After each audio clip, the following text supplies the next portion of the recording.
He owned hundreds of watches, but never had time, until he lost everything, except one watch.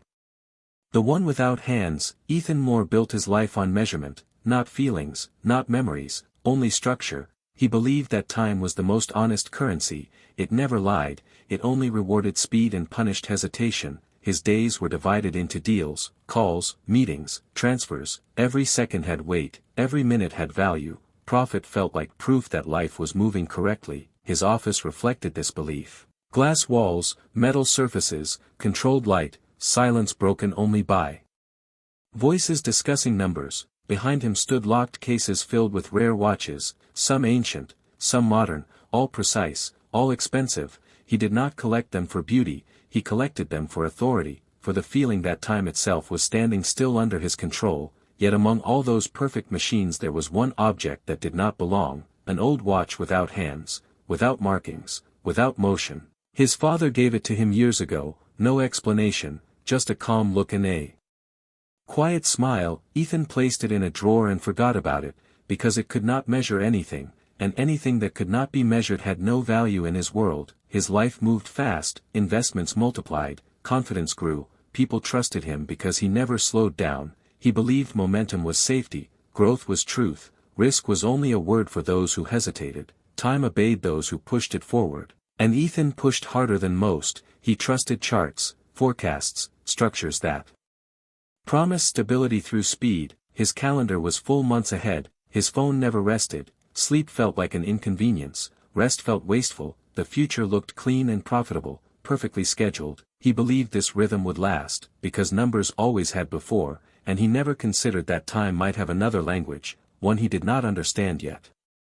The opportunity arrived wrapped in confidence, clear structures, familiar names, calm voices explaining growth like a natural law. Ethan listened once and decided fast. Speed was his advantage, hesitation was weakness. Money moved, numbers aligned, the system appeared solid. Then small delays appeared, nothing alarming, just pauses, unanswered messages, transfers that took longer than promised, screens refreshed slower, meetings were postponed. The rhythm cracked quietly, without warning. Then silence spread, accounts froze, calls failed, explanations dissolved into formal language. The structure collapsed inward, not with noise, but with absence. Money did not disappear violently, it simply stopped existing. Ethan watched values fall without emotion at first, like watching weather change, but then reality pressed closer. Partners vanished, offices emptied, legal letters replaced friendly conversations. Time stopped responding to pressure, seconds lost their power, minutes no longer. Bent, watches on the shelves felt heavy, useless. He sold them one by one, rare pieces, historic names, objects once worshipped. Each sale felt smaller than expected. The authority left with them. Then the office was gone, the apartment followed, the car. Layers of identity peeled away without resistance. When nothing remained, he opened the drawer and found the old watch again, the one without hands. He considered selling it too, searched for value, history, demand, but found none. Still he could not let it go. Something quiet held his fingers still, not emotion, not logic, just weight. He kept it, moved into a small rented room, bare walls, thin light, unfamiliar silence, no schedule waiting, no urgency pulling him forward. The city outside continued rushing, but Ethan stood still inside it. For the first time time was not chasing him, and he did not know what to do with that freedom.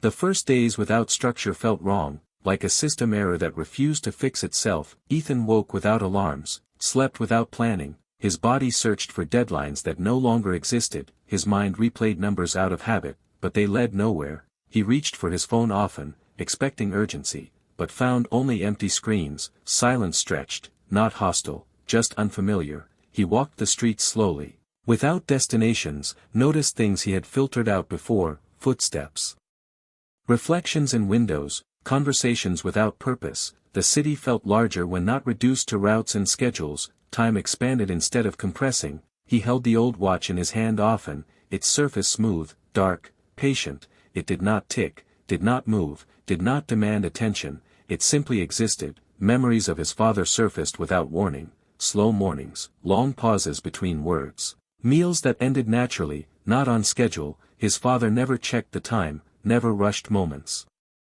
Ethan once believed that meant a lack of ambition, now it felt like clarity, like knowing where not to run. Days blended together, but not in confusion, in softness, without pressure to separate them. Time stopped feeling like a tool and started feeling like space, something to be inside rather than ahead of, and for the first time Ethan was not late for anything, because nothing was waiting for him anymore.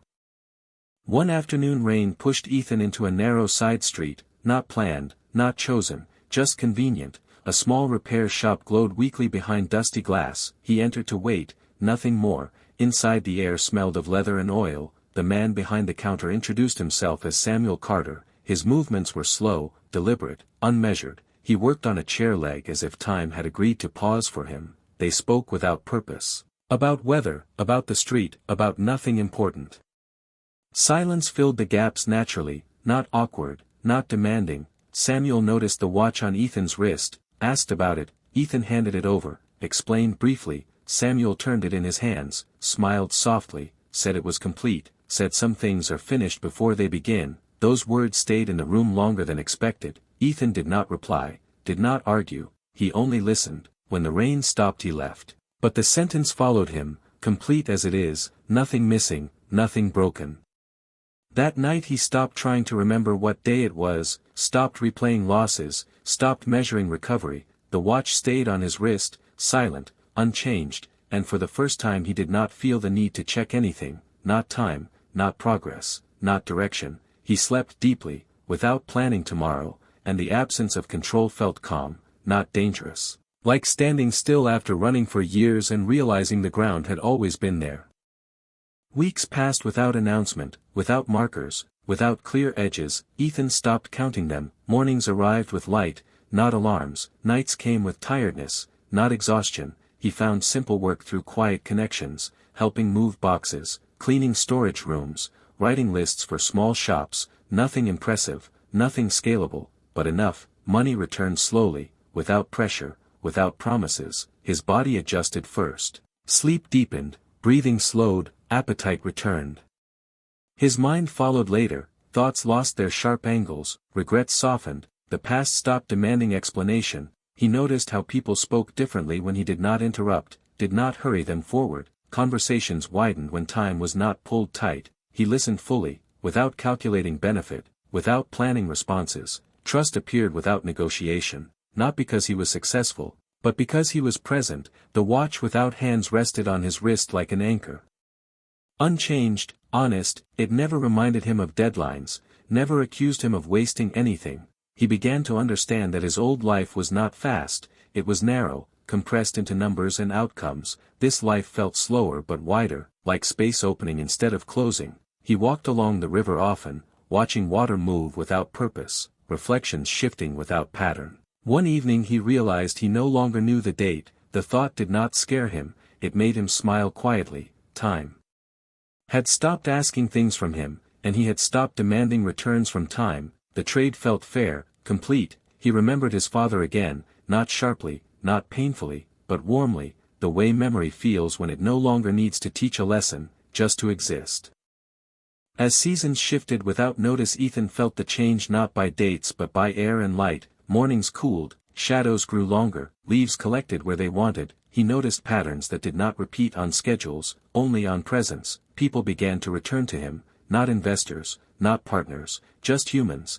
They spoke openly, trusted his silence, asked questions without expecting solutions. He offered none, only attention. And it was enough. He learned that listening created space the same way time once had, without force, without measurement. One evening he sat by the river again, water slow and dark, city lights trembling on the surface. He realized he no longer missed the urgency, the sharp edge of winning, the rush of control. He had mistaken intensity for meaning, speed for direction. The watch on his wrist reflected the lights briefly, blank and calm. It did not tell him where he was going, but it reminded him that he was already here. His father's voice returned in memory, not words, just presence, the feeling of not being pushed forward. Ethan understood then that the watch was never meant to measure time, it was meant to release it, to allow moments to arrive without being counted. He closed his eyes, not to escape, but to stay. The city moved around him, but he did not, and for the first time stillness felt like progress,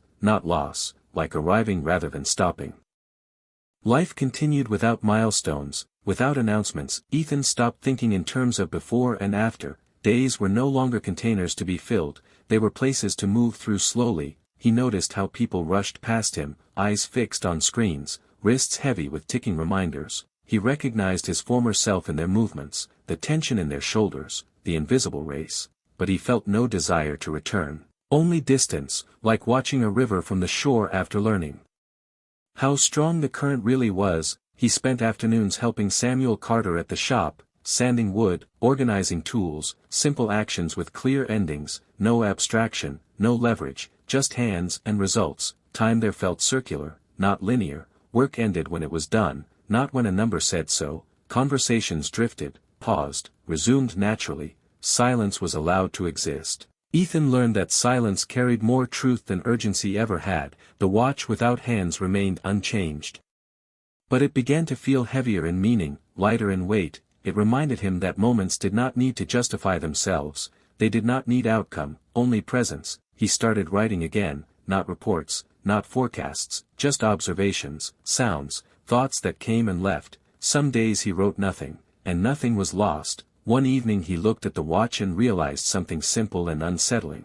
He no longer wanted to know what time it was, not because it frightened him, but because it no longer mattered. Time had stopped being a question, and answers had become unnecessary. Ethan noticed that memory itself had changed shape. It no longer arrived as sharp images or lessons learned.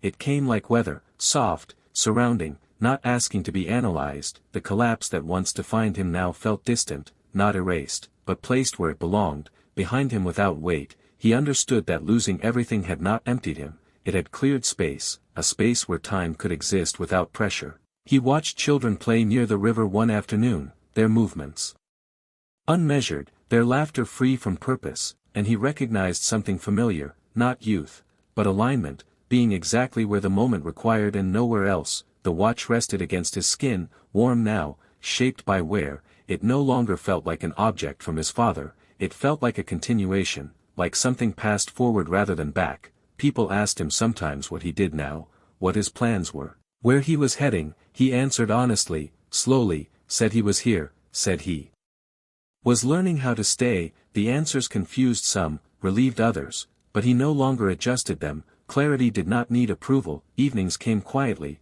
nights followed without resistance, sleep arrived naturally, dreams slowed, no longer crowded with numbers or urgency. The future stopped appearing as a target, it appeared as openness, not something to reach, but something to enter when it arrived. Ethan realized that time had never been scarce, attention had been, and now that attention was no longer sold or traded. Time felt generous, wide, patient. The watch without hands marked nothing, yet it held everything he needed to remember, that life did not move forward in lines, it unfolded in presence, and he was finally willing to stay inside it.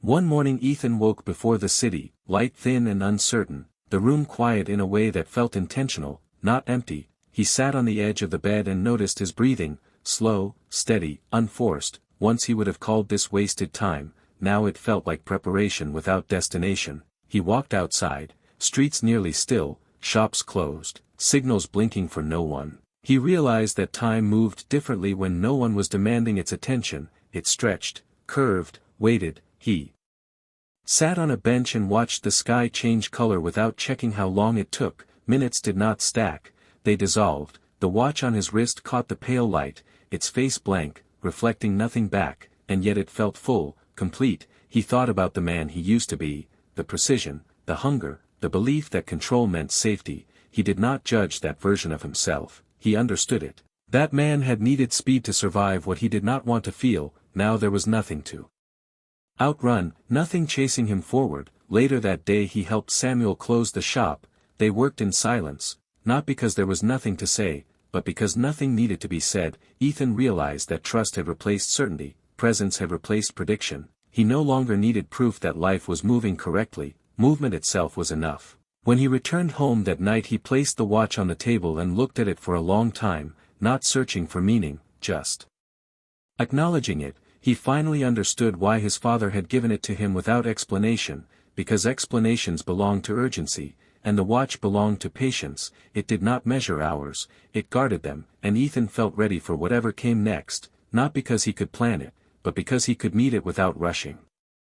The next day arrived without promise, without demand. Ethan moved through it lightly, not careful, not careless, simply aware. He understood now that life was not something to optimize, not something to compress into wins and losses. It was something to inhabit fully, moment by moment, without extracting value from it. He carried the watch again on his wrist, not as memory, not as symbol, but as agreement. An agreement to stay present even when nothing exciting happened, especially then. He walked past old towers of glass and steel, places where he once believed his future lived. They looked smaller now, not weaker, just limited, built for speed, not depth. He felt no anger, no regret, only clarity. Time had not betrayed him, it had waited, patiently, until he was ready to stop using it as a weapon. He smiled once, quietly, at nothing in particular. The city moved, people rushed, schedules filled, clocks ticked loudly everywhere, but none of them touched him anymore. He had